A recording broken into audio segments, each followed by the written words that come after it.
साथियों नमस्कार, स्वागत है आपका अपने चैनल सक्सेस जंक्शन एक कदम सफलता की ओर में। और हम लेकर के आ गए हैं आपके लिए NTPC CBT 2, MPPSC 2021, MP police, SSC GD और अन्य सभी परीक्षाओं की दृष्टि से अति महत्वपूर्ण हिस्ट्री का प्रैक्टिस सेट लेकर के आ गए हैं। जैसा कि आपको पता है, अब हिस्ट्री के प्रश्न जो है वो अच्छे लेवल के प्रश्न आ रहे हैं। आपने एमपीपीएससी के एग्जाम में देख लिया है, तो सेम वही पैटर्न जो है आपका एमपी पुलिस और एनटीपीसी रेलवे का जो सीबीटी 2 आने वाला है उसी पैटर्न को फॉलो किया जाएगा। क्योंकि एनटीपीसी ने पहले ही बता दिया था कि प्री के एग्जाम के जो प्रश्न होंगे वो थोड़े मतलब लो लेवल के होंगे, लेकिन एनटीपीसी मेंस में आपसे अच्छे लेवल के प्रश्न पूछे जाएंगे।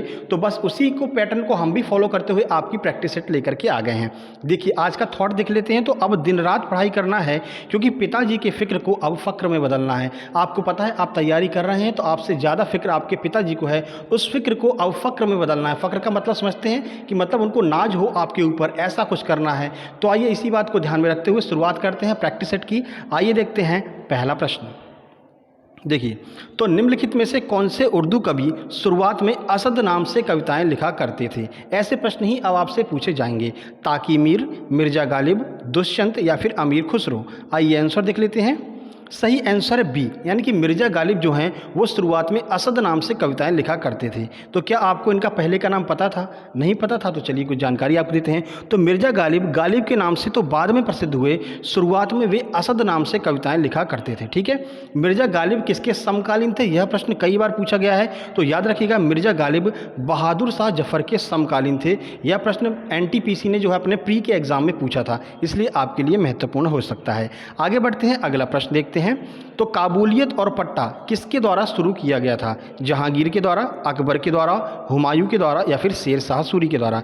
चलिए आंसर देख लेते हैं कि काबुलियत पट्टा किसने चालू किया। सही आंसर है डी, यानी कि शेर शाह सूरी ने जो है वो काबुलियत और पट्टा जो है चालू किया था। ठीक है, चलिए कुछ जानकारी आपको देते हैं। तो शेर शाह सूरी सूरी वंश का एक राजा था जिसने 1540 से 1545 तक राज्य किया। ठीक है, और काबुलियत और पट्टा उसके द्वारा ही शुरू किए गए थे। ये क्या हुआ करते थे? तो ज़मीन को नापने की एक इकाई हुआ करती थी काबुलियत और पट्टा। इसके माध्यम से ज़मीनों को जो है नापा जाता था, उसी के हिसाब से टैक्स वगैरह लगाया जाता था। किसने चालू किया था? शेर शाह सूरी ने चालू किया था।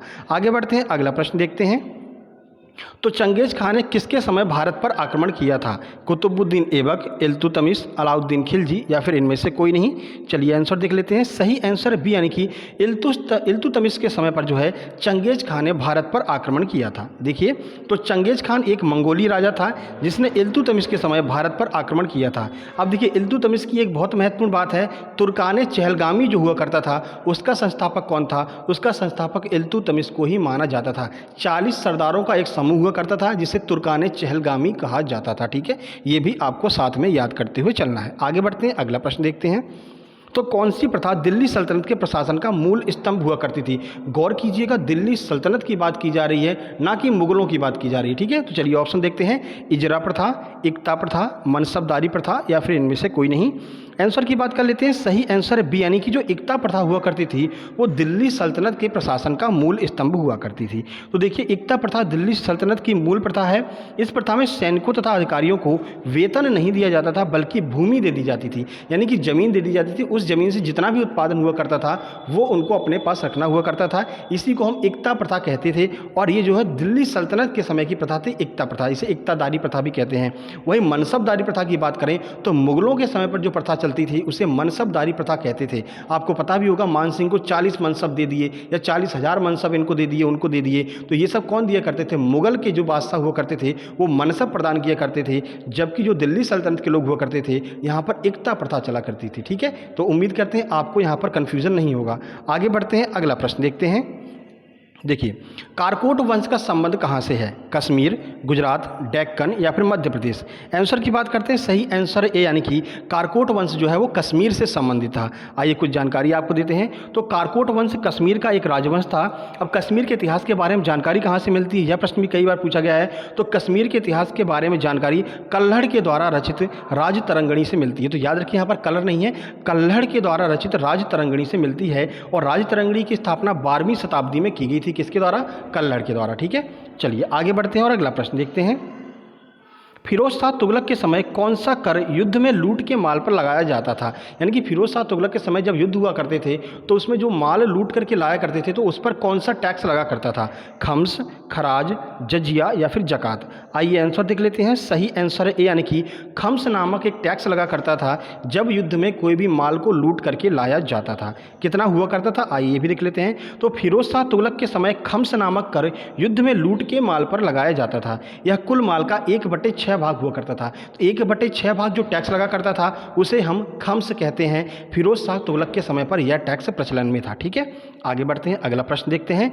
तो मुगल साम्राज्य के बाद कौन सा राज्य सबसे शक्तिशाली हुआ? यानी कि जैसे मुगल साम्राज्य का अंत हो गया उसके बाद कौन सबसे ज़्यादा शक्तिशाली साबित हुआ? यहाँ पर मराठा, खिलजी, तुगलक या फिर सैयद? आइए आंसर देख लेते हैं। सही आंसर ए यानी कि जो मराठा राज्य था वो मुगल साम्राज्य के अंत के बाद सबसे ज़्यादा यहाँ पर शक्तिशाली हो गया था।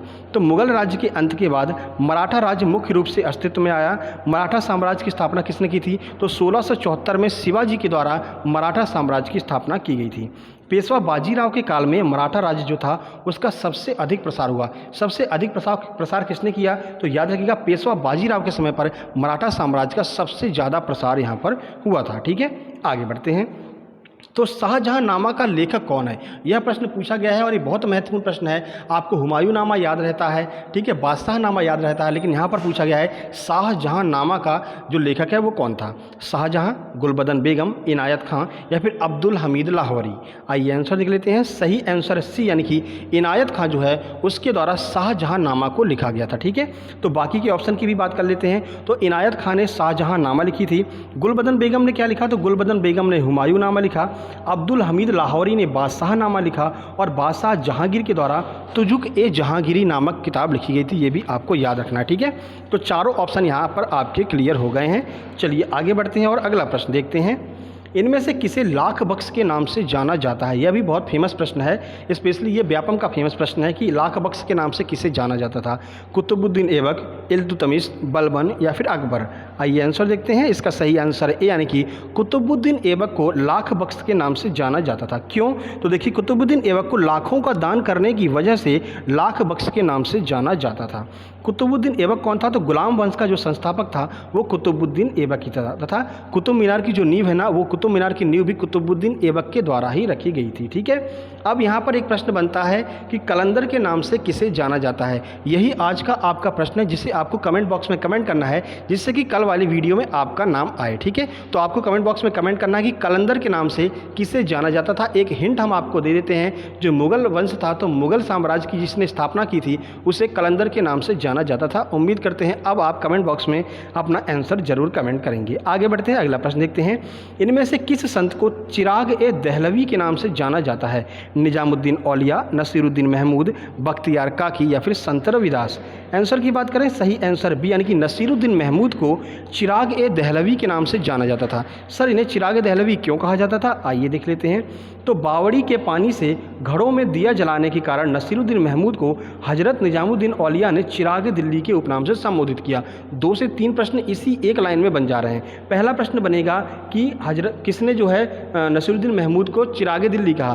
तो हजरत निजामुद्दीन औलिया ने नसीरुद्दीन महमूद को चिराग दिल्ली कहा। ठीक है, क्यों कहा? क्योंकि इन्होंने बावड़ी के पानी यानी कुएं के पानी से घड़ों में दीपक जला दिया था। ठीक है, उसके बाद इन्हें चिश्ती संप्रदाय का आखिरी संत माना जाता है। किसे? नसीरुद्दीन महमूद को चिश्ती संप्रदाय का आखिरी संत माना जाता है। यह प्रश्न भी आपको याद रखना है।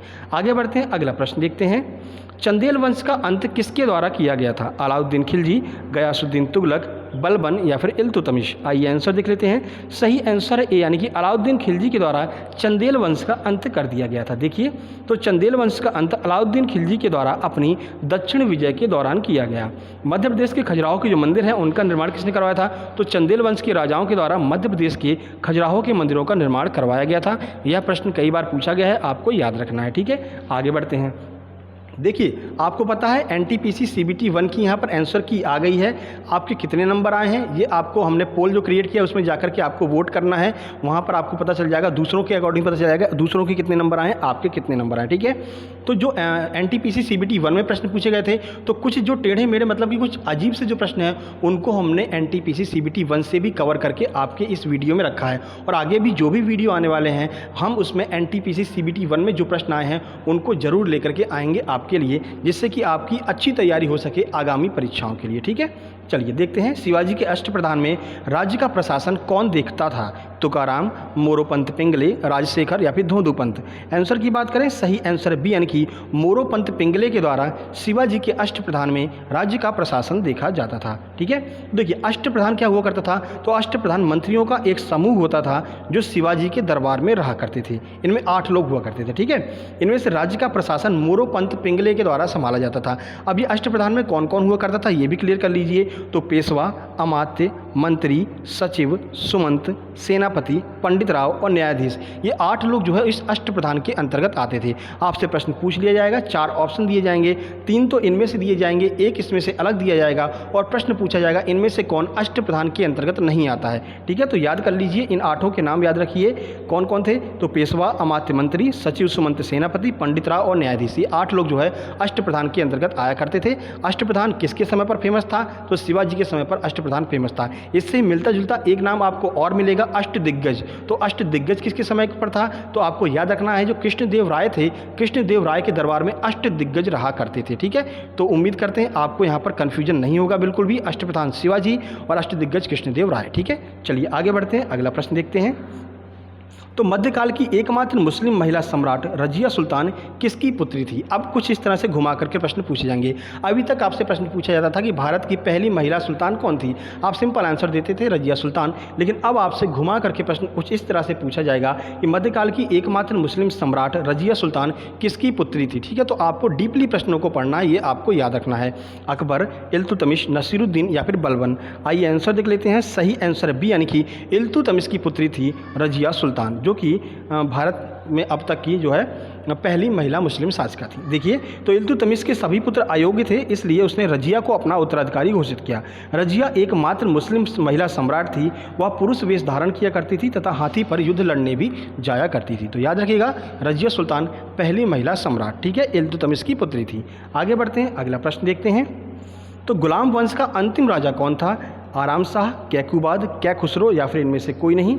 आइए आंसर देख लेते हैं। सही आंसर बी यानी कि जो कैकूबाद हुआ करता था, कैकूबाद जो है वो गुलाम वंश का अंतिम राजा था। ठीक है, कैकूबाद किसका पुत्र था? तो बलबन का पुत्र था। बलबन से एक प्रश्न आ जाता है कि लौह एवं रक्त की नीति किसने चलाई? तो बलबन के द्वारा लौह एवं रक्त की नीति चलाई गई थी। वो मतलब बादशाह को सर्वोपरि मानता था, ये भी आपको याद रखना। ठीक है, चलिए, गुलाम वंश का अंतिम राजा कैकूबाद था। गुलाम वंश की स्थापना कुतुबुद्दीन ऐबक ने की थी, मैंने आपको बता ही दिया है। कैकूबाद की हत्या किसने की? तो कैकूबाद की हत्या जलालुद्दीन फिरोज खिलजी ने कर दी और खिलजी वंश की स्थापना की थी, ये भी आपको याद रखना है। ठीक है, फिर जलालुद्दीन की खिलजी की हत्या किसने कर दी? अलाउद्दीन खिलजी ने कर दी। बाकी अलाउद्दीन के बारे में आप जानते ही हैं, बाजार प्रणाली जो है वो सबसे ज़्यादा फेमस हुई तो अलाउद्दीन खिलजी के समय पर ही हुई थी। ठीक है, ये भी आपको याद रखना है। बाजार नियंत्रण प्रणाली किसकी फेमस है? अलाउद्दीन खिलजी की है। यह प्रश्न भी कई बार पूछा गया। ठीक है, तो को रिलेट करते हुए चलना, एक ही प्रश्न से जितनी कड़ियाँ आपकी जुड़ सकती हैं प्रश्नों की, उतनी कड़ियों को जोड़ते हुए आपको आगे बढ़ना है। ठीक है, चलिए अगला प्रश्न देख लेते हैं। विजयनगर साम्राज्य के दौरान कौन सा सोने का सिक्का जारी किया जाता था? तारा, वराह, काकनी या फिर रुपया? आंसर की बात करें, सही आंसर बी यानी कि वराह नाम का जो सिक्का हुआ करता था वो सोने का सिक्का विजयनगर साम्राज्य के समय पर चला करता था। तो देखिए, विजयनगर साम्राज्य के दौरान सोने के सिक्के को वराह कहा जाता था, चांदी के सिक्के को तारा कहा जाता था और तांबे के सिक्के को काकिनी कहा जाता था। तो इनमें से कोई भी प्रश्न बन सकता है। तो याद रखिएगा, विजयनगर साम्राज्य में 3 तरह के सिक्के चलते थे। और रुपया नामक सिक्का किसने चलाया था? तो शेरशाह सूरी ने रुपया नामक सिक्का चलाया था। ठीक है, तो चारों ऑप्शन आपके यहाँ पर क्लियर हो गए। कोई भी प्रश्न बने आप आराम से आंसर दे सकते हैं। चलिए आगे बढ़ते हैं।